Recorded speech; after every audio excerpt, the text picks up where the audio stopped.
I have a strange question. If from today onward, all the days you merely passed through were erased from your life, how many years would remain? Not the days you woke up, not the days you ate, not the days you went to work, not the days that simply passed. I mean the days you truly lived, the days you learned something, the days you were useful to someone, the days you stood for a truth, the days you conquered a fear, or at least took one step closer to the person you were meant to become. How old would you be then?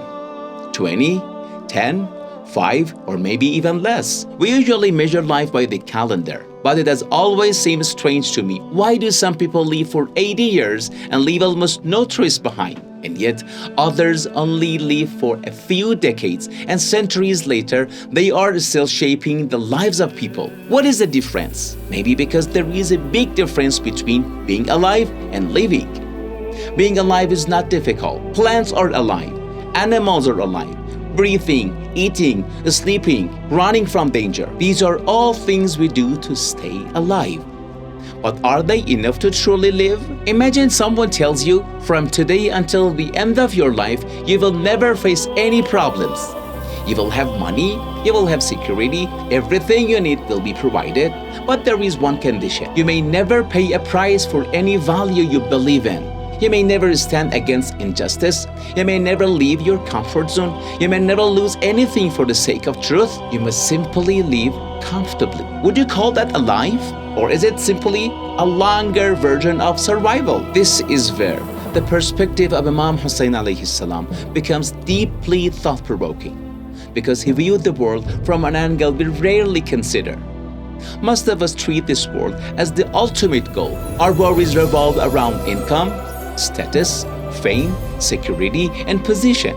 But on his journey toward what became the tragedy of Karbala, Imam Hussain described the world in a striking way. He said that this world is like the leftover of a dish from which others have already eaten, like a pasture that has been exhausted and stripped bare. In other words, this world is not valuable enough for a person to sell themselves in order to keep it, not valuable enough to sell their honor, their beliefs, or to trample the truth. The problem is not wealth itself.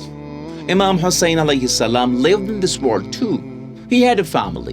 He loved. He showed affection. The problem begins when the world and its attractions become your master, when your entire life is spent chasing things that will inevitably be taken away from you.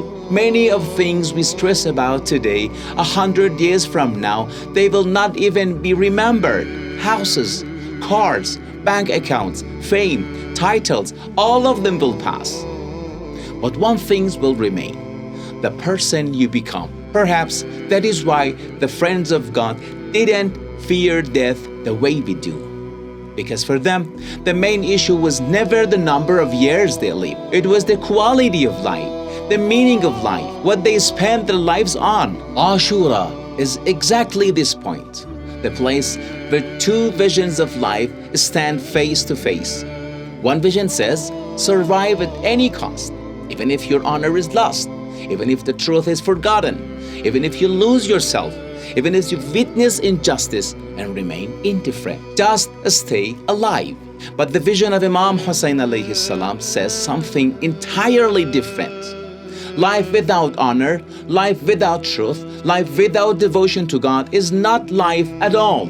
Perhaps that is why, centuries later, we still speak about Ashura, not simply because a battle took place, but because a new definition of life was presented. Maybe the most important question is not how many years have you lived. Maybe the real question is, out of all those years, how much of it was truly life? Thank you for being with us. Thank you for visiting us. Stay with us, like us, subscribe us, and see this video too.